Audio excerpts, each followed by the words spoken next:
তো আপনারা প্রত্যেককেই 1 মার্চ এবং 8 মার্চ মানে 1 and 8 মার্চে আমাদের পরীক্ষা হয়ে গেছে। কিসের পরীক্ষা? WBSSC গ্রুপ সি এবং গ্রুপ ডি পরীক্ষা।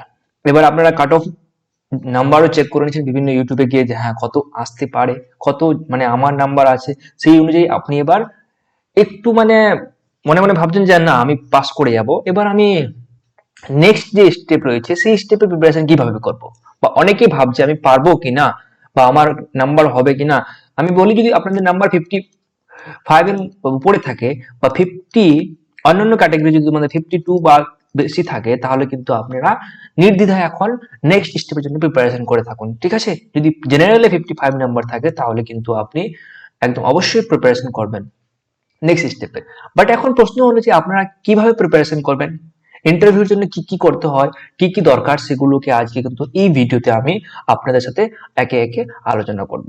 তো ভিডিওটাকে লাস্ট পর্যন্ত দেখুন। এখানে আমি মানে আপনাদের সাথে মানে তথ্যর সাথে সাথে কিছু আমি স্যাম্পল কোশ্চেন নিয়েছি, সেই কোশ্চেন গুলোকে দেখবো, সেই কোশ্চেন গুলোকে আপনি কিভাবে জবাব দিবেন সেটাও কিন্তু আমি এই ভিডিওতে আলোচনা করব।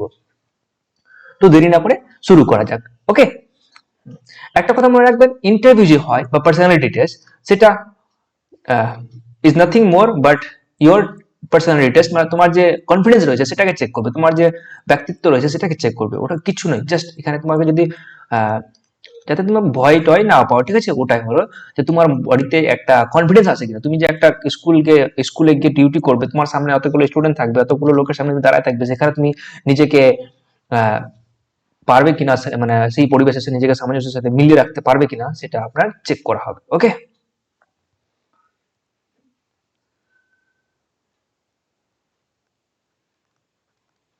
তো এখানে বাস বলতে পারো নো ফিয়ার, ঠিক আছে, কোনো ভয় নয়, ঠিক আছে, যা আছে আপনার কনফিডেন্সের সাথে গিয়ে দিন। অনেকে দেখবে পরীক্ষা মানে হলে গিয়ে, বা অনেকে মানে কি যারা প্রথম যাবে তাদের মনের মধ্যে একটু না একটু কোথাও কোথাও ভয় পাবেই, ঠিক আছে, সেখানে অটোমেটিকলি একটা বুক কাঁপতে শুরু করে দেয় বা হাত পা কাঁপতে শুরু করে দেয়, হয় অনেকবার। ঠিক আছে, দেখে নিই এবার আমরা কি করবো। প্রথমত হচ্ছে যে আপনাদের ড্রেস কোড কি হওয়া উচিত। ঠিক আছে, ড্রেস কোড যদি আপনারা ছেলে হয়ে থাকুন তাহলে আপনাদের শার্টটাই হবে, শার্ট হবে আপনাদের লাইট কালারের, ঠিক আছে, লাইট মানে কি হালকা কালারের, সেটা হবে আপনার হোয়াইটও হতে পারে বা আপনার যেটা মন পছন্দ হবে সেইটা কালার আপনারা নিতে পারেন। দ্বিতীয় যে হচ্ছে আপনার প্যান্টটা, প্যান্টটা কিন্তু ডার্ক কালারের হওয়া উচিত, ঠিক আছে, ডার্ক কালারের।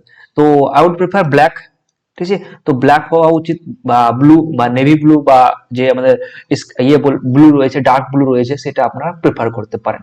ঠিক আছে, 3 নম্বর হচ্ছে শুজ। শুজ কিন্তু আপনার একটু কি হওয়া উচিত, মানে লাইট কালারের হওয়া উচিত এবং ফর্মাল শুজ হওয়া উচিত। ঠিক আছে, এই সবগুলো কিন্তু আপনার ফর্মাল। এটা হলো ছেলেদের জন্য। মেয়েদের জন্য সেম। মেয়েরা কি করতে পারে, মেয়েরা কি করতে পারে এখানে, ওরা হালকা রঙের শাড়ি বা লাইট কালারের কি করতে পারেন, লাইট কালারের শাড়ি পরতে পারেন, ঠিক আছে। অথবা আপনারা যদি আপনাদের নিজেদের যে পোশাক রয়েছে সেটা হচ্ছে সালোয়ার কামিজ, তো ওটা তো কিন্তু মানে আপনারা বেশ ভালোই কমফোর্টেবল থাকেন, আপনার কমফোর্টেবল উপর কিন্তু ডিপেন্ড করছে। তো সালোয়ার কামিজও কিন্তু বেস্ট হয়ে থাকে, ঠিক আছে। তো এইগুলো ড্রেস আপনি পরে যেতে পারেন। মনে রাখবে এখানে কিন্তু আপনার কিন্তু ফর্মাল হওয়া উচিত, যে আপনি সেজে গুজে একদম নতুন একটা ডিজাইন বানিয়ে নিয়েছেন, এই নতুন অ্যাক্ট্রেস কোনো তৈরি করেছে, সেই অ্যাক্ট্রেস কে করেছেন, ঠিক আছে, ফলো করে চলে গেছেন, সেটা কিন্তু ওখানে অ্যালাউড করা হবে না। ঠিক আছে, এবার নেক্সট হচ্ছে, এটা তো হলো আমাদের যখন ইন্টারভিউ হলে যাবেন আপনি, সেখানে আপনার কেমন হওয়া উচিত, আপনার ব্যক্তিত্ব আপনার ইয়ে। তো মনে রাখবেন, প্রথমে যদি মানে রুমে ঢুকতে যাচ্ছ, এই যে তোমার গেটটা খোলা আছে, এখান থেকে গিয়ে দৌড়ে ঢুকে গেলে, তোমাকে বললো যে ভিতরে যাও, তুমি চলে গেলে না, প্রথমে গেটের সামনে যাবে, গেটটা যদি ক্লোজ থাকে নক করবে একবার, টক টক করে, ঠিক আছে, দুবার, তিনবার, হাইলি মানে 3 বার নক করবে। একবার নক করলে কিন্তু মানে ওরা গেট খুলে দিবে বা আপনাকে বলবে ইয়েস। তো আপনি কি বলবেন, আপনি যদি ইংলিশে কমফোর্টেবল থাকেন তাহলে বলবেন may I come in sir, বা আপনি বাংলায় থাকলে বলতে পারেন আমি কি আসতে পারি স্যার।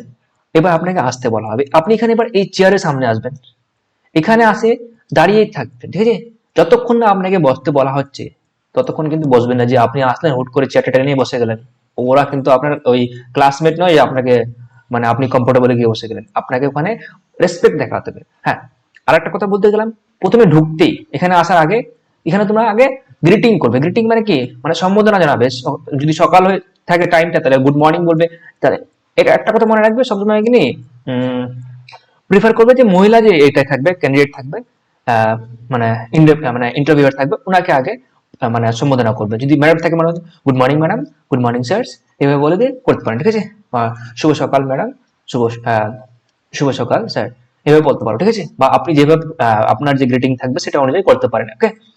তো ওটা হলো, এবার দাঁড়িয়ে থাকবেন যতক্ষণ বসতে না বলা হচ্ছে। এবার আপনি এখানে বসতে বললো, আপনি চেয়ারটাকে আস্তে করে, যদি বেরিয়ে থাকে তাহলে এটাকে আস্তে করে পেছনে টেনে নিয়ে বসে গেলেন। বসে যাওয়ার পর আপনি কি করবেন, থ্যাংক ইউ বলবেন। বসার পোস্টার কেমন থাকবে, এই যে বসাচ্ছে দেখো, একদম এখানে এইটুকু মানে একদম 90 ডিগ্রি অ্যাঙ্গেলের মতো থাকবে, ঠিক আছে। পা একদম স্ট্রেট থাকবে, বডি স্ট্রেট থাকবে, এবং আই কন্ট্যাক্ট, চোখে চোখ মেলানোটা কিন্তু একদম অতি আবশ্যক। ইন্টারভিউ মানে হচ্ছে তোমার যে চোখে চোখ মেলানো। তুমি ইনার সাথে কথা বলছো মানে তোমার চোখের সাথে কিন্তু চোখ মেলানো থাকবে, ঠিক আছে। তুমি ইনার সাথে, হ্যাঁ, যে ইমিগ্রেশন করলে এনার সাথে কথা বলছো মানে এনার সাথে মানে দেখে রয়ে গেছে এরকম না, তোমাকে কিন্তু মাঝে মধ্যে এদের দিকে দেখতে হবে একটু, ঠিক আছে। এদের দিকে দেখবে, মানে যাতে ওদের ফিল না হয় যে আমাকে ইগনোর করছে। এটা হলো মানে নম্বর পয়েন্ট। এবার কি কি কোশ্চেন জিজ্ঞাসা করা হয় সেটা আমরা পরে মানে আলোচনা করছি। এবার আমরা দেখব যে আপনাকে কি কি তথ্য জানা উচিত।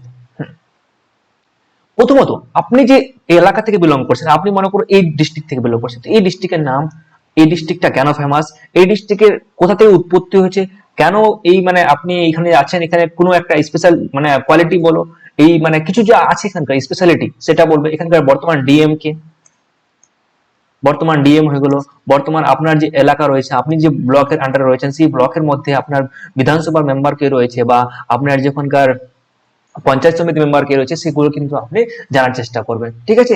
এছাড়া তারপর কি, তারপর যেমন এবার আপনার হচ্ছে স্কুলিং, আপনি কোন স্কুল থেকে পড়া করেছেন। আপনাকে জিজ্ঞাসা করা হবে প্রথমে যে নিজের সম্পর্কে বলুন, তো আপনি কি বলতে পারবেন এখানে। তো আপনি বলতে পারেন যে স্যার আমার নাম এই, আমি কি বলবো, আমি উত্তর দিনাজপুর জেলা করণদিঘি ব্লকের এই গ্রাম থেকে এসেছি, ঠিক আছে। আমি আমার পড়াশোনা, আমার স্কুলিং শিক্ষা এখান থেকে করেছি, তারপর আমি ওই ওই কলেজ থেকে গ্রাজুয়েশন করেছি বা উচ্চ বা স্নাতক করেছি, তারপর আমি ইউনিভার্সিটি অফ নর্থ বেঙ্গল বা গৌরবঙ্গ ইউনিভার্সিটি বা যে ইউনিভার্সিটি রয়েছে সেখান থেকে আমি আমার বিএ পাস করেছি, তারপর আমি ওখান থেকে এমএ পাস করেছি, যার যা ডিগ্রি করেছেন সেগুলো করেন। এবার আপনি যাবেন গ্রুপ ডি এর পদের জন্য বা গ্রুপ সি এর পদের জন্য, এটা তো 10th পাস, ঠিক আছে। এবার আপনাকে এই কোশ্চেনটা কিন্তু অতি আবশ্যক জিজ্ঞাসা করবেই যে আপনি এতগুলো শিক্ষা মানে শিক্ষিত হওয়ার পরও এই গ্রুপ সি এ জব করবেন কেন, এটা কিন্তু কোশ্চেন জিজ্ঞাসা করবে।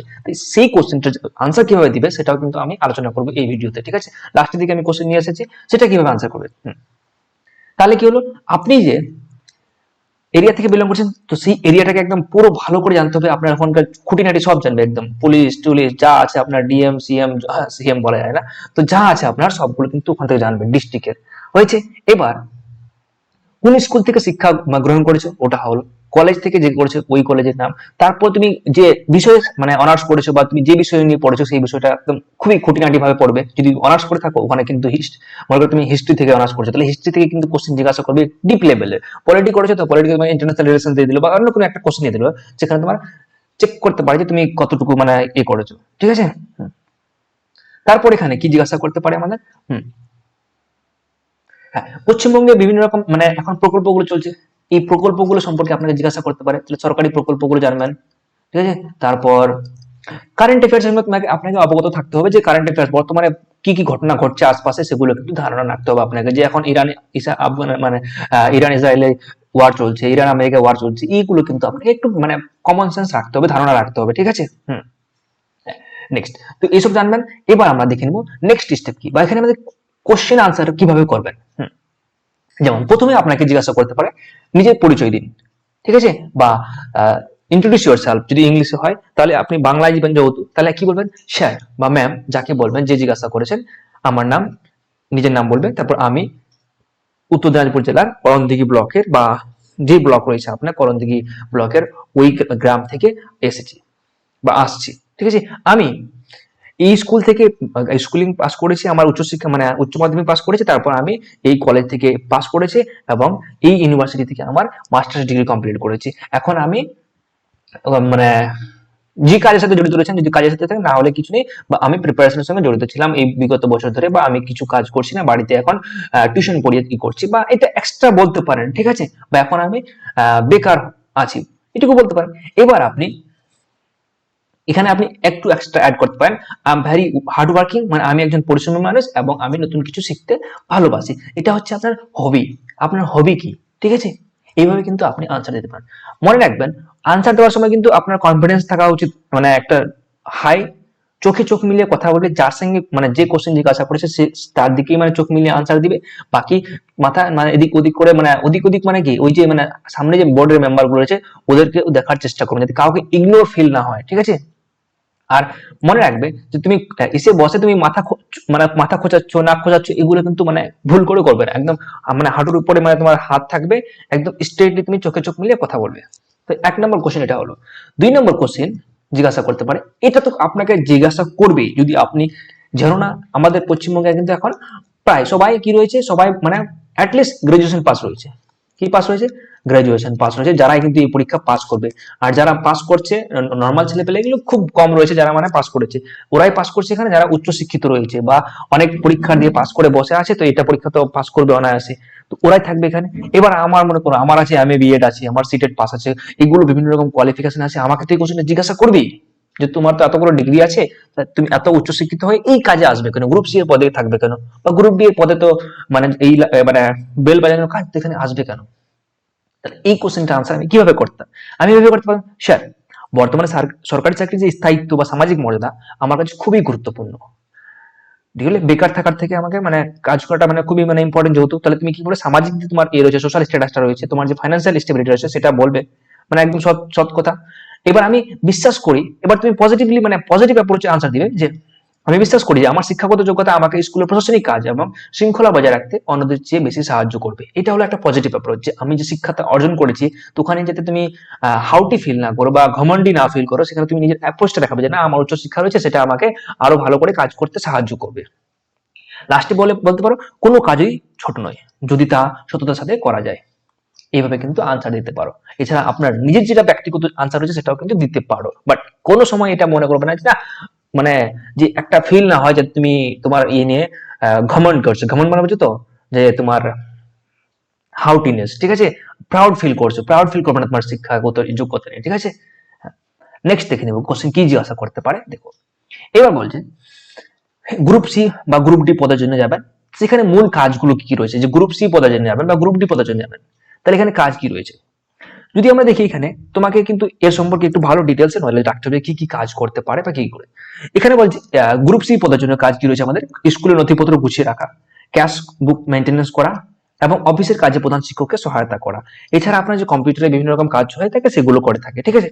এবার গ্রুপ ডি এর কাজ হচ্ছে কি, স্কুলের ঘন্টা বাজানো, ফাইল আদান প্রদান করা, সামাজিক স্কুলের সামগ্রিক শৃঙ্খলা ও পরিবেশ মানে পরিবেশ বজায় রাখতে সাহায্য করা, বা এখান থেকে ওখানে কোনো জিনিস পাঠানো, তালা চাবি নিয়ে গেট খোলা, মানে যে বিভিন্ন রকম স্কুলের গেট বা ওই সব গেট খোলার কাজও কিন্তু হয়ে থাকে। এইসব নলেজ কিন্তু আপনাকে রাখতে হবে।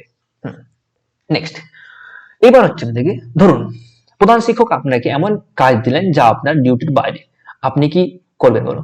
এটা হচ্ছে আমাদের সিচুয়েশন বেসড কোশ্চেন, বা আপনাকে একটা এমন কেস স্টাডি দিয়ে দিল, মানে সিচুয়েশন দিয়ে দিল, সিচুয়েশন ক্রিয়েট করে তোমাকে দেখছে যে তুমি কতটা মানে আহ, মানে গুছিয়ে আনসার দিতে পারছো, বা আপনার মানে প্রেজেন্স অফ মাইন্ডটা জিজ্ঞাসা করছে যে না আপনি কিভাবে আনসার দিচ্ছেন। তাহলে এখানে বলতে পারেন আপনি, স্যার আমি অবশ্যই সেই কাজটি করবো যদি তাতে স্কুলের বা ছাত্রছাত্রীদের কোনো ভালো হয়, বা এটা যদি আমাদের কার ফেভারে হয়, আমাদের স্কুলের ভালোর জন্য হয় বা ছাত্রছাত্রীদের ভালোর জন্য হয়, আমি অবশ্যই কাজটি করবো।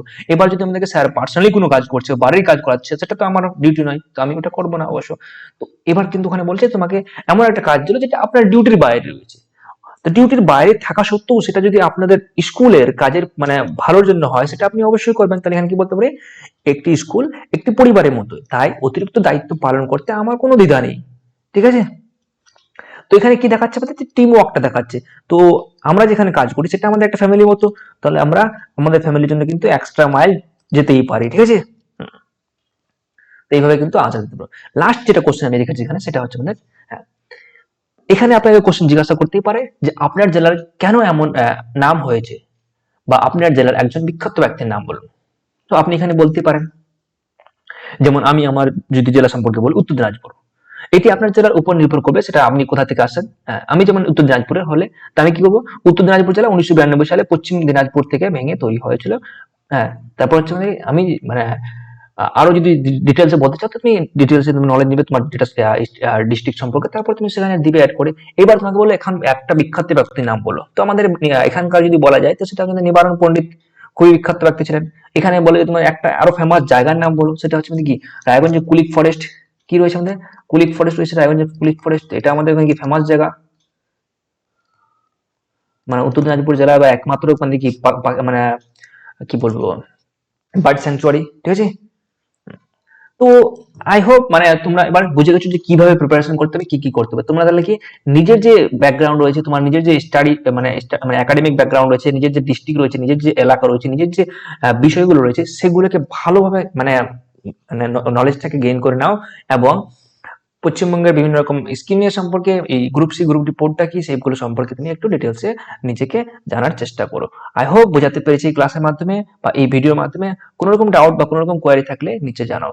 এরপরে মনে রাখবে, এরপরে আমরা আসবো যে কম্পিউটার প্রফিসিয়েন্সির জন্য কিভাবে প্রিপারেশন করবে এবং কম্পিউটার প্রফিসিয়েন্সিতে কি টেস্ট করা হয়। এর আগে আমি দেখেছিলাম যে কম্পিউটার টাইপিং এ কি টেস্ট করা হবে, টাইপিং এর জন্য দেখিয়ে দিয়েছি আমি একটা ভিডিওতে, টাইপিং দেখিয়ে দিয়েছি। এবার আমরা দেখবো যে কম্পিউটার প্রফিসিয়েন্সি টেস্ট কি হয়, আর আর এখানে আমাদের কিভাবে প্রিপেয়ার করতে হবে নিজেকে, সেটা আমি দেখাবো অন্য ভিডিওতে। তো আজকের জন্য এটুকুই থাকলো, আবার দেখা হচ্ছে নতুন ভিডিও নিয়ে। ততক্ষণের জন্য keep learning, keep improving. Thank you.